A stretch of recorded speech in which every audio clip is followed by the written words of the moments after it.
दोस्तों, मैं हूं कुलदीप पंडित और आप देख रहे हैं हिंद वायर। जैसा कि आपको पता है कि दिल्ली में ईवीएम को लेकर के विरोध प्रदर्शन लगातार बढ़ता चला जा रहा है और यहाँ पर आम जनता की इसको लेकर के क्या राय है ये जानना भी बहुत ज़्यादा ज़रूरी है, क्योंकि वोटों का जो मामला है उसमें जनता ही ज़्यादातर इसमें साथ देती है। भैया क्या नाम है आपका? अनिल कुमार।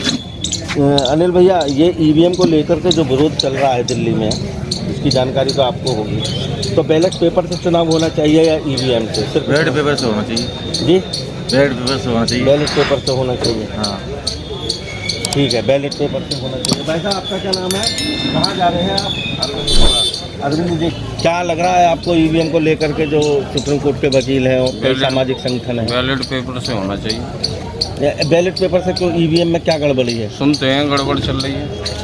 पहले तो 2 बार तो कांग्रेस की सरकार भी ईवीएम से बनी है। पब्लिक कहती है, हमें तो इतनी नॉलेज नहीं है जी। अच्छा भाई साहब, क्या लग रहा है आपको ईवीएम को लेकर के जो प्रदर्शन चल रहा है? एडवोकेट हैं आप शायद? जी, एडवोकेटों का तो बहुत बड़ा प्रदर्शन चल रहा है, वहाँ सुप्रीम कोर्ट के वकील हैं। भाई देखो, हमारा मानना तो ये है कि बेशक ईवीएम से गड़बड़ी ना हो रही हो, लेकिन उसमें गुंजाइश तो है, गड़बड़ी कराने की गुंजाइश पूरी है उसमें, क्योंकि उसमें वीवीपैट का जो पोर्ट लगता है, लीड जो लगती है, उसकी जगह वो खुली रहती है। जी जी। तो उसको आप बिल्कुल फुल प्रूफ नहीं मान सकते, वहाँ से कुछ भी गुंजाइश है। मतलब जिस तरीके से शिथिलता बरती जा रही है चुनाव आयोग के द्वारा या सुप्रीम कोर्ट के मुख्य न्यायाधीश के द्वारा, उसे कैसे देखते हैं आप? ना वो तो वही बहुत बड़े लोग हैं, उनके बारे में हम कुछ नहीं कहेंगे। बाकी जो हमारी एक नहीं, चुनाव आयोग क्यों नहीं सुन रहा है फिर इसकी? चुनाव आयोग को सुननी चाहिए, क्यों नहीं सुन रहा है वो हम नहीं बता सकते। चुनाव आयोग को सुननी चाहिए। तो इसमें कहाँ कहाँ कमी हो सकती है ईवीएम में? पहले तो कांग्रेस ने भी 2 बार सरकार बनाई है ईवीएम से ही। भाई जब तक ये ईवीएम से चुनाव होते रहेंगे, सरकारें तो बनती रहेंगी। सरकार पहले भी बनी है, अब भी होंगे इलेक्शन, तो अब भी बन जाएंगी। बाकी उसमें गुंजाइश तो है ही गड़बड़ी की, चाहे बेशक गड़बड़ी हो ना या हो नहीं रही हो, आगे भी ना हो, लेकिन गुंजाइश तो है। गुंजाइश है, हाँ, जीरो ठीक है। मैं एक बात और पूछनी चाह रहा हूँ कि अभी हमारे पूर्व के गृह मंत्री और पूर्व के उप प्रधानमंत्री इनको आडवाणी जी को भारत रत्न से नवाजा गया है, तो भारत रत्न देना आडवाणी जी को सही है या गलत है? भाई भारत रत्न बहुत बड़ी उपाधि है, वैसे तो बड़ी सोच समझ के दी जानी चाहिए। अब बाकी सरकार ने दी है तो कुछ सोच समझ के ही दी होगी। सरकार ने दी है, कुछ सोच समझ के दी होगी। भारत रत्न एक बहुत बड़ी उपाधि होती है और इसे जिस व्यक्ति ने देश के लिए काम किया हो उसके लिए ही इसको दिया जाता है। अब तक देते बहुत लोगों को दिया गया है, लेकिन जहाँ तक आडवाणी जी का सवाल है, उन्होंने सिर्फ और सिर्फ भारतीय जनता पार्टी के लिए काम किया है, ना कि देश के लिए काम किया है। इसे कैसे देखते हैं आप? हाँ, ये बात सही है, एक पार्टी के लिए काम किया उन्होंने, देश को काम करने वाले तो और भी हैं जिनको दिया जाना चाहिए। इन्होंने देश को काम करा है, बहुत बड़े बड़े काम करेंगे। जी। आपका क्या नाम है भाई साहब? अशोक शर्मा। क्या आप किस नज़रिए से देखते हैं ईवीएम का जो प्रदर्शन चल रहा है, ईवीएम से बैलेट पेपर में क्या अंतर है? टेक्निकल जानकारी नहीं है भाई साहब हमें। टेक्निकल नहीं है। अच्छा, मैं ये और पूछना चाहूँ, भारत रत्न के बारे में तो आपको जानकारी होगी कि आप वरिष्ठ पत्रकार भी हैं, आप कहने को आप कुछ भी कहें।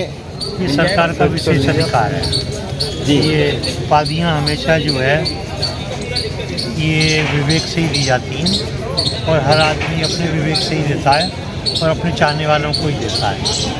और वैसे आडवाणी जी जो है भारत रत्न लेने के हकदार नहीं थे, ये देने के हकदार थे, जो भाजपा ने इनका हक छीन लिया।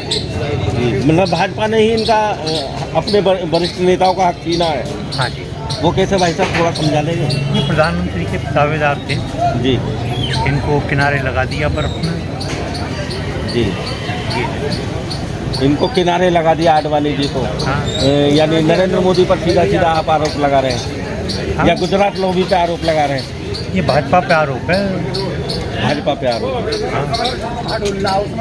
यहाँ और भी लोग हैं, उनसे भी बात कर लेते हैं। हाँ। क्या है वकील साहब, नमस्कार। भाई साहब क्या नाम है आपका? सुमित कुमार नाम। सुमित जी, मैं ये जानकारी ले रहा हूँ कि जो ईवीएम का प्रदर्शन चल रहा है, इसमें कौन सी चीज़ सही है, बैलेट पेपर सही है, ईवीएम सही है, किस नज़रिए से देखते हैं आप? ईवीएम सही है। चलिए, आपका क्या नाम है बाबू जी? राजकुमार। क्या लग रहा है आपको, ईवीएम से होना चाहिए, बैलेट पेपर से होना चाहिए चुनाव? ऐसा क्या कमी है ईवीएम में? ईवीएम में कमी सारी है, डालो कहीं पहुँचती कहीं, डालो कहीं और पहुँचती कहीं है। ठीक। आपका क्या नाम है? अच्छा, क्या लग रहा है आपको ईवीएम को लेकर के? क्योंकि जंतर मंतर पर बहुत तगड़ा प्रदर्शन कई दिन से वकील कर रहे हैं और भी वो उग्र हो रहा है, क्योंकि 14 तारीख से इसमें किसान भी जुड़ जाएंगे।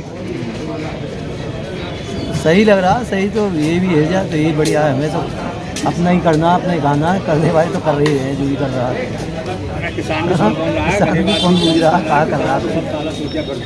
किसान की क्या कह रहे हैं आप? किसान के बारे में कुछ कह रहे हैं? किसान तो पागल है, किसान से दुनिया को पालता है। किसान की कोई सुनता है आज तक? सुना है किसी ने?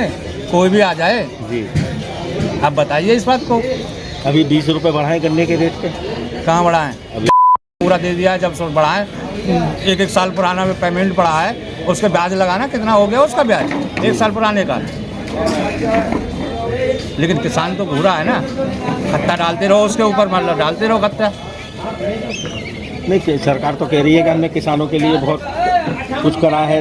दो महीने 2000 रुपये सुविधा राशि दे रही है। वो कुछ नहीं दे रही, पागल बनाना है, पागल बना रही है। और भैया क्या नाम है आपका? मेरा नाम है एडवोकेट अवनीश सोलंकी। सोलंकी जी। सोलंकी साहब, मैं ये जानकारी लेनी चाह रहा था कि अभी हमारे यहाँ प्रदर्शन चल रहा है, जैसा कि सुप्रीम कोर्ट के वकील कर रहे हैं जंतर मंतर दिल्ली में, ईवीएम को लेकर के कि ईवीएम हटाओ, बैलेट पेपर लाओ। किस नज़रिए से देखते हैं आप, क्या चीज़ सही है? देखो, जनता की आवाज़ है तो कहीं ना कहीं इसमें सच्चाई तो है, और जनता जन आधार है, तो उसकी बात की, उसकी जो आवाज़ है बुलंद होगी तो बैलेट पेपर से होगा तो अच्छी बात है।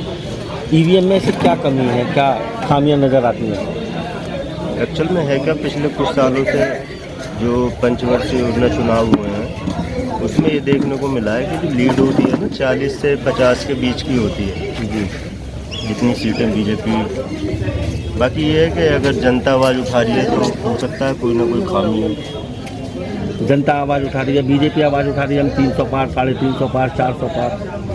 हाँ, देखो जैसा चल रहा है माहौल, श्री राम मंदिर का भी उन्होंने प्राण प्रतिष्ठा की है, और एक तरफा तो मुझे लगता है कि इस बार भी बीजेपी के अच्छे चांसेस हैं।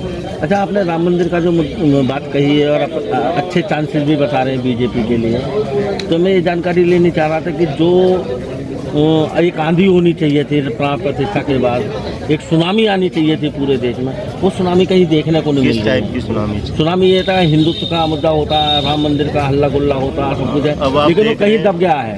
अब आप देख रहे हैं बनारस में भी चल रहा है, वहाँ पूजा वूजा का भी ज्ञान व्यापी का। हाँ, ज्ञान व्यापी जो है, तो बहुत सारी ऐसे मुद्दे हैं हिंदुत्व के जो चल रहे हैं और उन पे काम भी हो रहे हैं। काम भी हो रहे हैं। क्या देश के विकास के लिए हिंदुत्व जरूरी है या सभी को साथ लेकर के चलना जरूरी है? सभी को साथ आपको लग नहीं रहा कि एक नारा था सबका साथ, सबका विकास, सबका विश्वास, वो कहीं खो गया है? बिल्कुल खो गया है। एक्चुअल में है क्या, बेरोजगारी इस समय चरम सीमा पे है, और इस पे अगर सरकार अच्छे से ध्यान दे तो उसमें सबका साथ भी होगा, सबका विकास भी होगा, क्योंकि जो गरीबी तबका है उस पर कहीं ना कहीं कम ध्यान जा रहा है सरकार जी। उसे देखना चाहिए, आंकड़े उठाने चाहिए। पिछले 45 सालों में सबसे नीचे स्तर पे बेरोजगारी चल रही है पिछले स्तर। तो अगर ये सारी चीज़ें होंगी तो देश का विकास भी होगा, देश का साथ भी होगा। यानी धर्म के नाम पे देश का विकास नहीं होगा। और विपक्ष अगर इन सब चीज़ों को उठाता है तो कहीं ना कहीं आप देख रहे हैं ये भी ईडी आ चुकी है जी जी जी, और हर जगह ईडी बैठा दी जाती है। खरोच फरोच चल रही है विधायकों की, एमपीओं की, अपने अपने तरीके से लोग सत्ता हासिल करना चाह रहे हैं। इस तरफ ध्यान कम है लोगों का, इस तरफ ध्यान कम है। अपने अपने तरीके से भैया ने बहुत अच्छी बात की कि ईडी और सीबीआई का जो प्रयोग केंद्र सरकार कर रही है, उसको लेकर के इन्होंने बात की है। यहाँ पे हमारे बुजुर्ग हैं, काफ़ी तजुर्बा है, बहुत चुनाव उन्होंने देखे हैं। बाबूजी नमस्कार। मैं एक जानकारी ले रहा था, ईवीएम और बैलेट पेपर को लेकर के विवाद जो चल रहा है, इसे ईवीएम को सही मानते हैं, बैलेट पेपर को? ईवीएम को सही मानते हैं। वो सही है, वो कुछ कर रहे हैं तो कर रहे हैं, है सही। ठीक, बाबूजी ने बिल्कुल अपना तर्क दिया है कि ईवीएम सही है। और बहुत सारे लोग यहाँ पर बैठे हैं, दूर दूर से आए हुए हैं। बाबू नमस्कार। नमस्कार जी। क्या हाल है जी? ठीक है। कहाँ के रहने वाले, क्या नाम है आपका? वीरपाल नाम है। अच्छा, मैं आपसे एक जानकारी लेनी चाह रहा था। ईवीएम को लेकर के विरोध चल रहा है दिल्ली में, उसे किस नज़रिए से देखते हैं? बैलेट पेपर सही है या ईवीएम सही है? ईवीएम सही है जी। सही है, ईवीएम ही सही है। ईवीएम कैसे सही है? उसमें तो बता रहे हैं कि उसको तो बनाने वाले भी सब इसी पार्टी से जुड़े हुए लोग हैं, और अंदर ही उसमें तेलंगाना में कैसे सही हो जाए ईवीएम? हाँ जी। क्या नाम है बाबूजी आपका? मेरा नाम सुंदर है। सुंदर है। हाँ जी। क्या लग रहा है आपको? मुझको लग रहा है ईवीएम बिल्कुल फर्स्ट क्लास है, एकदम ईवीएम ही होना चाहिए जी।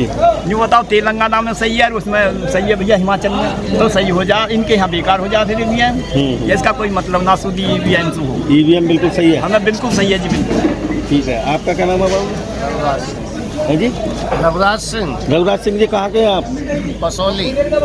पसौली। हाँ, क्या लग रहा है आपको ईवीएम में और बैलेट पेपर? बिल्कुल सही बता रहे हैं। ईवीएम क्या? बिल्कुल सही है। ईवीएम सही है? हाँ, बिल्कुल सही। ईवीएम सही है। लोगों का अपना अपना मानना है। कुछ लोग ईवीएम को गलत बता रहे हैं, कुछ सही बता रहे हैं। बाबू क्या नाम है आपका? वरपाल सिंह। क्या लग रहा है आपको ईवीएम को लेकर के जो चल रहा है, प्रदर्शन जो चल रहा है दिल्ली में? चल रहा है, ऐसा है कि जो 25% लोग जैसे कम पढ़े लिखे हैं, वो डाउट में रह जाते हैं कि कौन सा बटन दबाना है, तो वो बटन किसी का दबाना चाहते हैं, किसी और को वोट निकल जाती है। तो बैलेट पेपर तो करा दिया जाए तो बढ़िया है। बैलेट पेपर सही है। और बिल्कुल सही बात भी है कि जब यहाँ से लाखों किलोमीटर दूर चंद्रमा पर चंद्रयान भेजा जाता है और वो धरती से एक रिमोट के द्वारा कंट्रोल किया जाता है, तो ईवीएम इसी धरातल पर है। थोड़ी थोड़ी दूरी पर इसके जो सेंटर हैं वो होते हैं जहाँ पर ये रखी जाती है। यहाँ पर और भी बहुत सारे हमारे भाई बहन बैठे हुए हैं। बाबू नमस्कार। क्या हाल है? क्या चल रहा है ईवीएम को लेकर के, जो माहौल गर्म है दिल्ली में? ईवीएम बंद होनी चाहिए।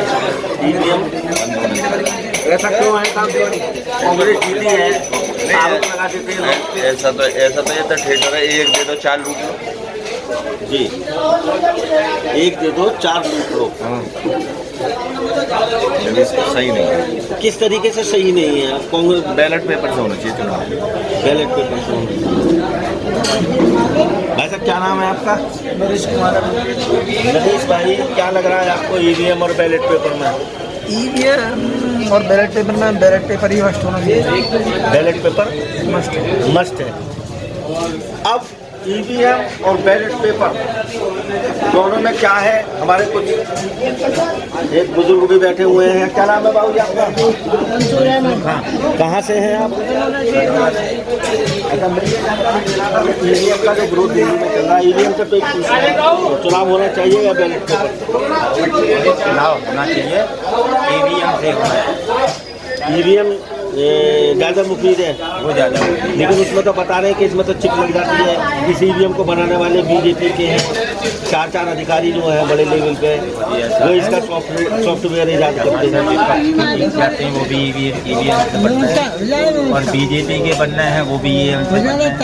यानी कि बीजेपी के होंगे तो बेईमानी, विपक्ष के होंगे तो ये तो अपनी वोट है, जनता है, ये उसके नाम है। ठीक।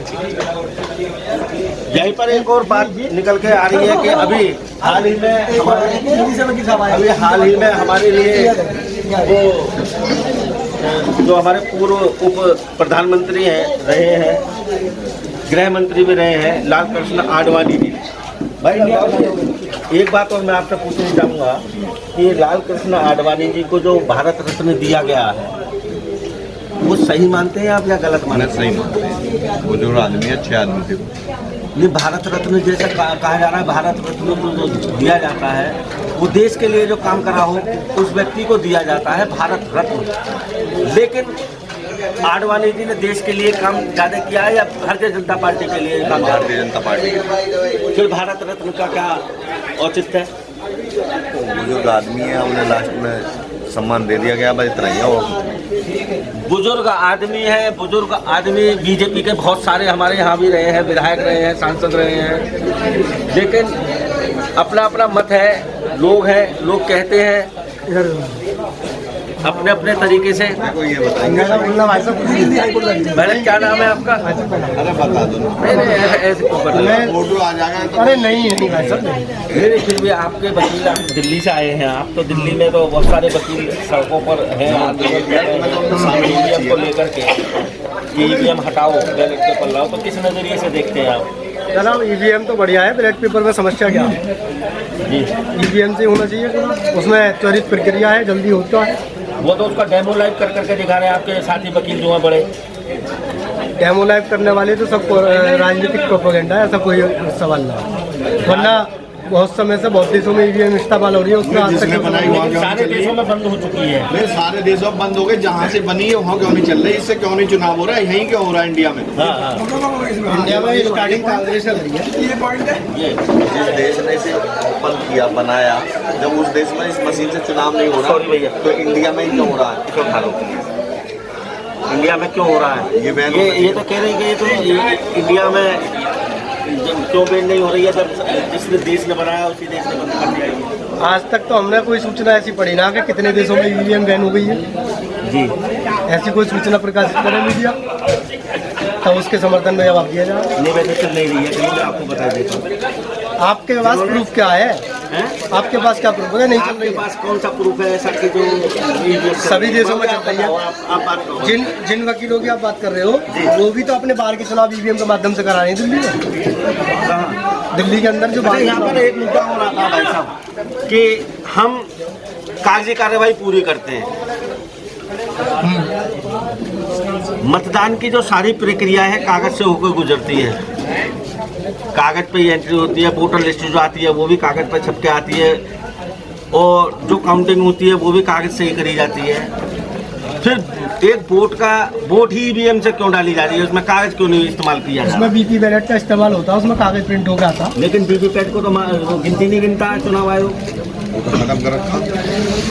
आपकी बात तो दिखाई आपकी बात बिल्कुल सही है। ईवीएम का जो वीवीपैट निकलता है उसकी गिनती के लिए बोला गया है, लेकिन चुनाव आयोग ऐसा नहीं कर रहा है, इसीलिए विरोध प्रदर्शन हो रहा है। तो ये लोग जो चुनाव आयोग को वीवीपैट के लिए गए, ईवीएम बंद करने से इसका कह रहे हैं वो मान ही नहीं रहे।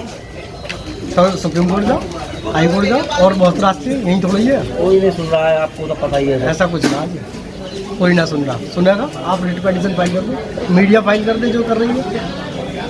मीडिया भी तो रिट डाल सकती है जी। मीडिया टीवी पे या माइक लेके लोगों के सामने या मेरे सामने खड़े हो गए, मीडिया खुद क्यों ना जो कोर्ट में खड़े होता कि ये काम गलत हो रहा। हेलो, आपकी नज़र में बिल्कुल सही काम हो रहा है। हाँ हमारी नज़र में सही है। हाँ सही काम। ये लोगों का अपना अपना मत है, इसमें मीडिया को सही लग रहा है कि ईवीएम बिल्कुल अपनी जगह सही कार्य कर रही है, और बैलेट पेपर से बहुत से लोग राजी नहीं है इस बात को लेकर के।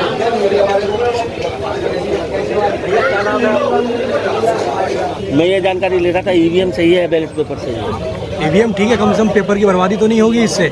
बाकी सारे काम जो प्रक्रिया हो रही है चुनाव की सब पेपर पे हो रही है, एक वोट ही क्यों ईवीएम से डाली जाए?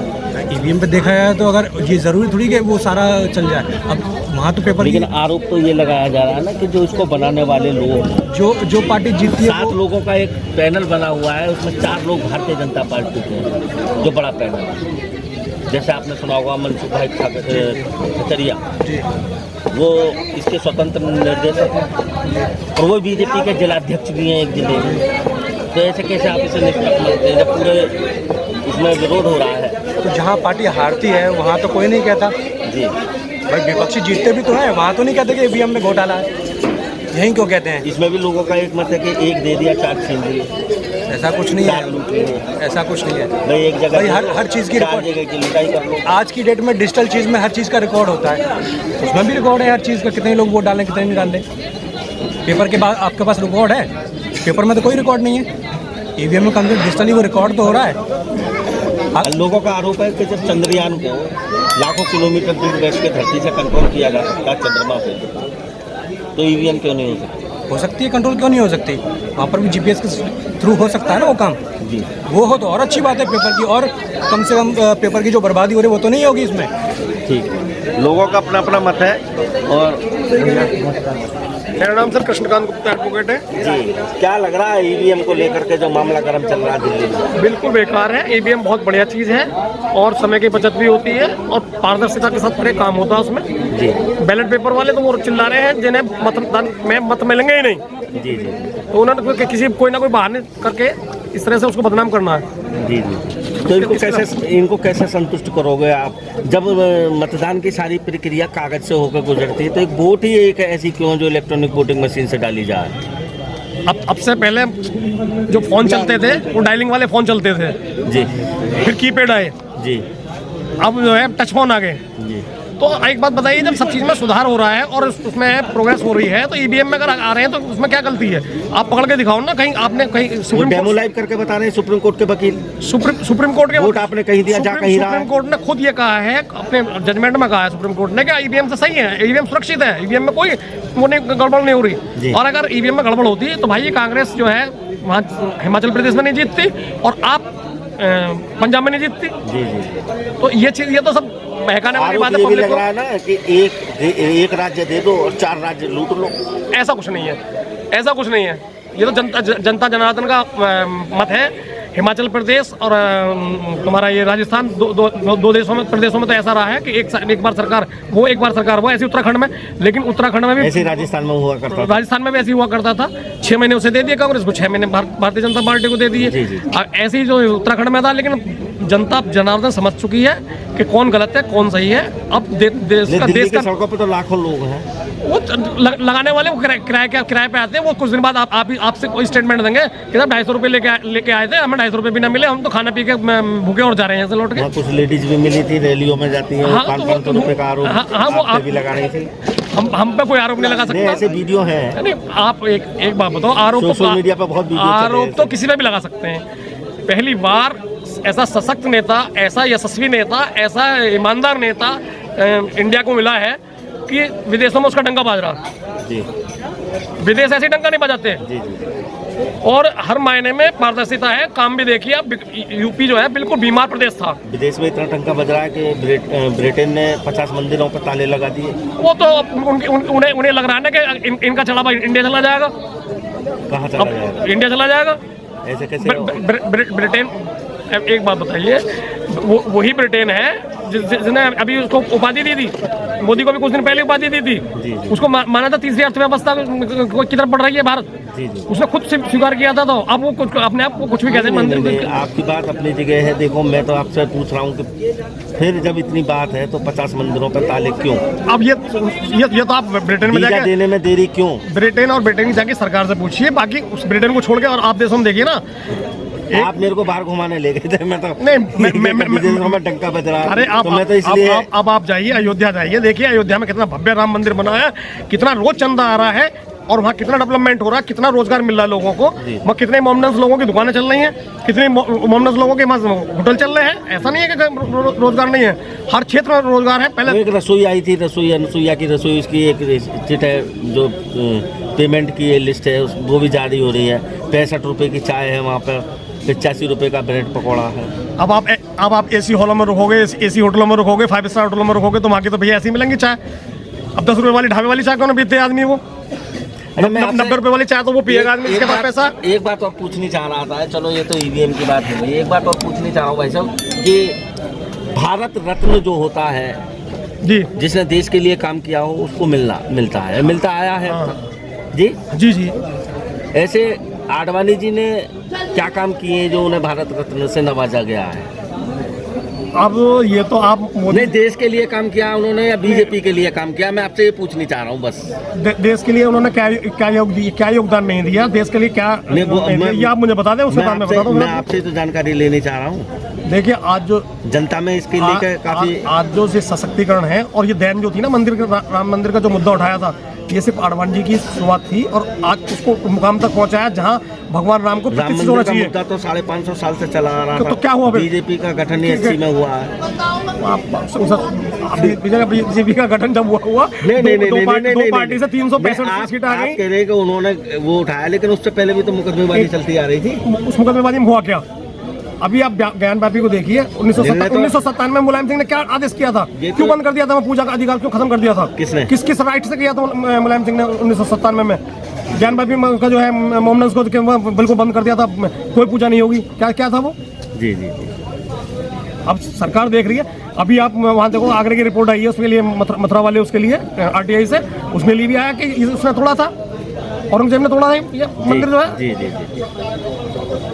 और अगर हम सनातनी है, सनातन वाले देश के में रहते हैं, और अगर विदेशी आक्रांता आके कुछ यह बना लें और उसके बाद हम अपने पावर में आ जाए और हम अपने पावर का इस्तेमाल करें, हम तो बड़ा बेवकूफ कौन है? नहीं, आपकी बात बिल्कुल अपनी जगह दुरुस्त है और सही है। सनातन की बात है तो सनातन की बात होनी भी चाहिए। सनातनी लोगों की जो बड़े हमारे धर्मगुरु, उनकी बात माननी भी चाहिए। बिल्कुल माननी चाहिए। शंकराचार्य जी मना कर रहे थे शिखर बनानी है, मंदिर की प्राण प्रतिष्ठा मत करो, लेकिन नहीं मानी गई। जब प्राण प्रतिष्ठा हुई थी उस समय शिखर बना हुआ था नहीं, वो लकड़ी का नहीं बना। भाई साहब लकड़ी का बना हुआ था। आप देखिए, वीडियो देखिए, आपने दिखाया नहीं है? लकड़ी का बना के तैयार करके प्रतिष्ठा की गई है। जैसे उज्जैन में कॉरिडोर बनाया था, ये आंधी में उड़ गए, शंकर जी भी 20 फीट ऊपर मूर्ति उड़ रही थी। कहाँ उड़ रही थी मूर्ति? आपने देखा नहीं है? नहीं। अरे सोशल मीडिया पे वायरल है। अब सोशल मीडिया पे क्या क्या वायरल कर देते? पूरी का पूरा कॉरिडोर ही उड़ गया। कुछ नहीं, कोई बात नहीं है। ठीक है भैया, ठीक है। और क्या नाम है आपका? मेरा नाम संदीप जी है। ये जानकारी ले रहा था EVM और बैलेट पेपर में क्या चीज़ सही है? दोनों ही सही है, निष्पक्ष होना चाहिए। निष्पक्षता जो है वो हमारा एक मूलभूत सिद्धांत है, फंडामेंटल राइट। चाहे चुनाव EVM से हो, चाहे बैलेट पेपर से हो, चुनाव निष्पक्ष होना चाहिए। इशू है चुनाव निष्पक्ष हो। तो निष्पक्ष हो नहीं रहा था इसमें चुनाव? क्यों नहीं हो रहा? निष्पक्ष ही हो रहा है। पर विपक्ष को तो ऐसा लग रहा है कि निष्पक्ष नहीं हो रहा, तो उनकी भी सुनी जानी चाहिए बात। यदि कहीं ऐसा इशू आता है कि उन्हें लगता है कुछ गड़बड़ है, तो कोर्ट बैठे हुए हैं उसके लिए, तो कोर्ट निपटारा करेगी। कोर्ट का जो भी आदेश आएगा वो सर्वमान्य होगा, इसमें तो कोई इशू ही नहीं है ना। कोर्ट का जो निर्णय होगा वो सबके लिए मान्य होगा। हमारी यह कवरेज आपको कैसी लगी हमें कमेंट्स में बताएं। हमारे चैनल को सब्सक्राइब करें और बेल आइकन दबाना ना भूलें। मुझे कुलदीप पंडित को दीजिए इजाज़त। जय हिंद, जय भारत।